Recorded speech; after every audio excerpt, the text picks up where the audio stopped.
공부하는 개미의 주식 사냥 일지. 안녕하세요. 사냥개미입니다. 요즘 개별 종목 관련해서는 영상 업로드를 잘 안 했습니다. 아무래도 3월 23일에 있을 FOMC 금리 결정이 코앞이라서 좀 더 전반적으로 큰 그림을 보는 게 더욱 중요한 때라서 그렇습니다. 방향성 결정된 이후에 종목 관련해서도 분석 영상 업로드 해드릴게요.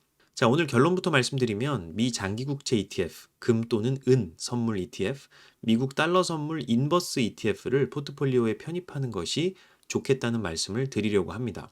왜 그렇게 생각하는지 근거들 차근차근 말씀드릴게요. 가파른 긴축 이후에 금리가 동결되고 금리가 하락하고 얼마 지나지 않아 경기 침체가 도래했다라는 이유를 들 수 있겠습니다. 해당 그래프는 미 연준의 기준금리 그래프입니다.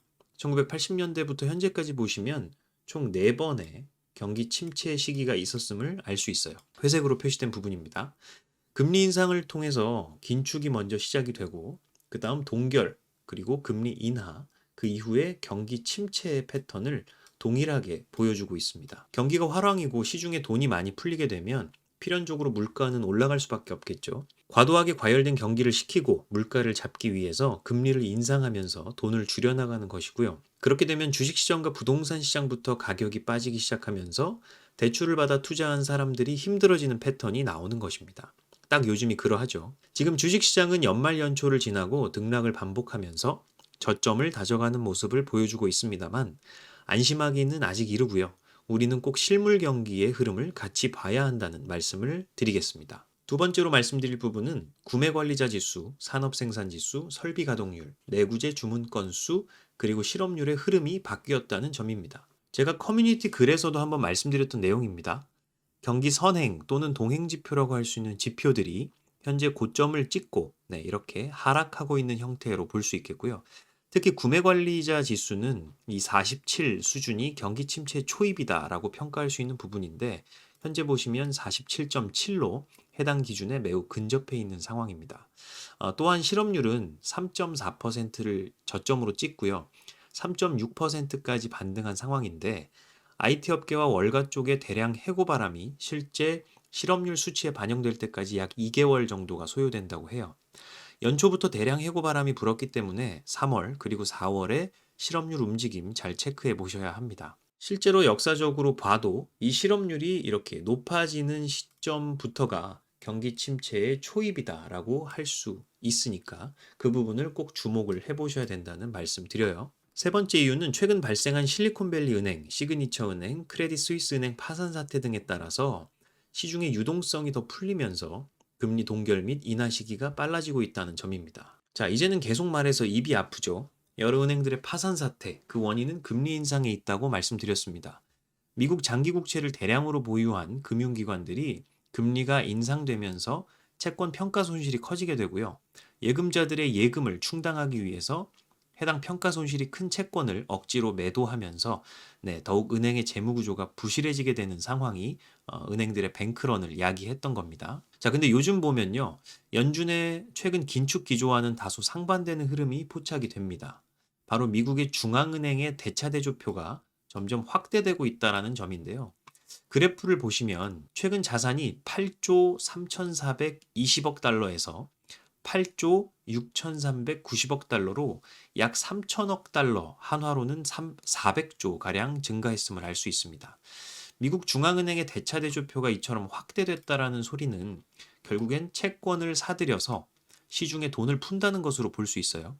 반대로 긴축을 할 때는요, 보유한 채권을 팔아서 시중에 있는 현금을 빨아들이기 때문에 대차대조표가 축소된다라고 표현을 합니다. 쉽게 말씀드리면 지금 연준이 다시 돈을 풀어서 시장의 유동성을 공급하고 있다는 소리입니다. 여러 은행들의 파산 사태로 인해서 유동성 공급의 흐름이 가속화되고 있음은 확실해 보이고요. 경기 침체를 넘어서 경제 위기로 번지지 않게 하기 위해서 초동 조치를 하고 있는 것으로 보입니다. 네 번째는요, 미 국채 장단기 금리 차가 저점을 찍고 다시 축소되려는 모습이다라는 겁니다. 첫 번째 말씀드렸던 이유와도 어느 정도 일맥상통하는 이야기입니다. 현재 미국의 장기물 국채와 단기물 국채의 금리 차이가 매우 심하게 역전되어 있는 상황입니다. 연준이 정책적으로 금리를 가파르게 올리게 되면서 정책적 금리와 강하게 연동돼 있는 단기 국채 금리가 가파르게 상승을 하였다 보니까 일반적으로는 단기 국채 금리보다 높아야 할 장기 국채 금리를 단기 국채가 넘어서 버린 것이죠. 자, 일반적으로는 이러한 장단기 금리차 역전 현상을 경기 침체가 다가오는 신호로 봅니다. 실제로 1980년대 이후로 보면 말씀드렸다시피 총 4번의 경기 침체 시기가 있었는데요. 보시는 바와 같이 장단기 금리차가 역전이 되었다가 해소가 되고 얼마 지나지 않아서 경기 침체가 왔음을 알 수 있습니다. 결국 강하게 금리를 올리다가 실물 경기에 타격이 올 수 있으니까 금리를 다시 동결, 인하하는 흐름으로 전환이 되고요. 그에 따라서 단기 금리가 빠르게 떨어지면서 역전되었던 장단기 금리차가 다시 이렇게 정상화되는 과정인데 그 과정에서 실제로 금융시장에는 잠시 훈풍이 붑니다. 왜냐하면 금리가 인하되고 유동성이 풀리게 되니까 해당 돈들이 가장 빠르게 접근할 수 있는 주식시장으로 들어가기 때문이죠. 하지만 그동안 실물 경기는 계속 나빠지고 있다 보니 제조업 경기부터 타격이 생기고요. 수출이 악화되고 실업률은 올라가는 그러한 상황에서 경기 침체에 빠지게 되는 것입니다. 단적인 예로 요즘 우리나라 무역 수지 적자 폭이 상당하다라는 뉴스 많이 보이죠. 그러한 실물 경기의 흐름도 함께 보셔야 한다는 말씀 드리겠고요. 네, 마지막 5번째는 중국의 위안화 흐름이 심상치 않다라는 점입니다. 최근 중국이 사우디아라비아에게 무역 대금 결제용으로 위안화를 대출해 줬습니다. 아직 위안화로 원유 대금을 결제한 것은 아니에요. 하지만 결국 이것이 중국과 사우디 간의 전략적인 동반자 관계 협정의 시작이라고 보는 것이죠. 사실 지금까지는 원유 결제는 달러로만 진행이 되고 있었습니다. 페트로 달러라고 하죠. 전 세계 경제에서 원유가 차지하는 비중이 엄청나기 때문에 해당 원유를 달러로 결제하는 것이 달러 패권에 상당히 큰 도움이 됐죠. 근데 그러한 절대적이었던 달러 권력에 조금씩 위안화가 도전을 하려는 모습입니다. 자, 물론 미국이 중동에 대한 각종 경제 제재나 군사 행동을 통해서 가만히 두고 보고 있지는 않겠지만 역사적으로 보았을 때 현재 이 상황이 중요한 상황임은 분명해 보입니다. 자, 지금까지 총 5가지 이유를 말씀을 드렸어요. 결국 이걸 짧게 요약하자면 이겁니다. 여러 가지 지표를 보았을 때 경기 침체를 앞두고 있으니까 금리 인하는 필연적일 수밖에 없고 그 시기가 점차 앞당겨질 것이다 라는 점이고요. 각종 은행들의 파산 사태로 인해서 그 두려움을 잠재우고자 시중에 돈이 늘어나고 있다는 점 말씀드렸습니다.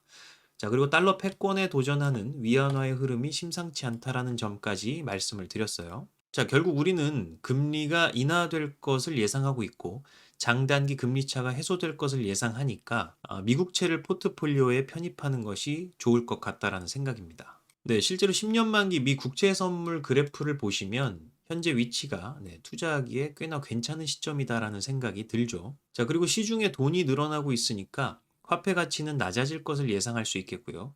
따라서 금과 은 같은 자산 비중을 늘려가야 할 것입니다. 요즘에 금 가격 굉장히 급등하고 있는 거 확인하실 수 있겠고요. 자, 그리고 또한 유동성 공급으로 달러가 이렇게 늘어나는 흐름과 동시에 중국 위안화의 위상이 높아지게 되면 달러화의 가치는 상대적으로 더 떨어질 수가 있으니까 달러 인버스에 베팅을 해봐야 한다는 말씀 드릴 수 있겠습니다. 자, 3월 23일 새벽 3시에 미국의 금리 결정 그리고 금리 상단 점도표 발표, 파월 의장의 연설이 있을 예정입니다. 솔직히 어떤 발언을 하게 될지 그 누구도 알지 못해요.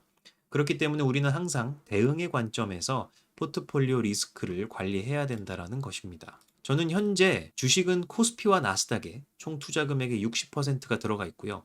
채권, 은, 미국 달러 인버스의 20%, 그리고 현금 20% 이렇게 포트폴리오를 구성하고 있습니다. 자, 여러분들께서도 익절할 수 있는 종목은 익절하시고 현금 비중이 아예 없으시다면 비중을 늘려놓고 대응하시는 것이 좋다는 생각이 듭니다. 버는 것보다 중요한 것은 잃지 않는 것임을 다시 한번 강조드리겠습니다. 자, 이번 영상은 여기까지고요. 다음 영상도 좋은 정보로 찾아뵙겠습니다. 도움되셨다면 구독과 좋아요, 알림 설정 부탁드리겠고 지금까지 사냥개미였습니다. 감사합니다.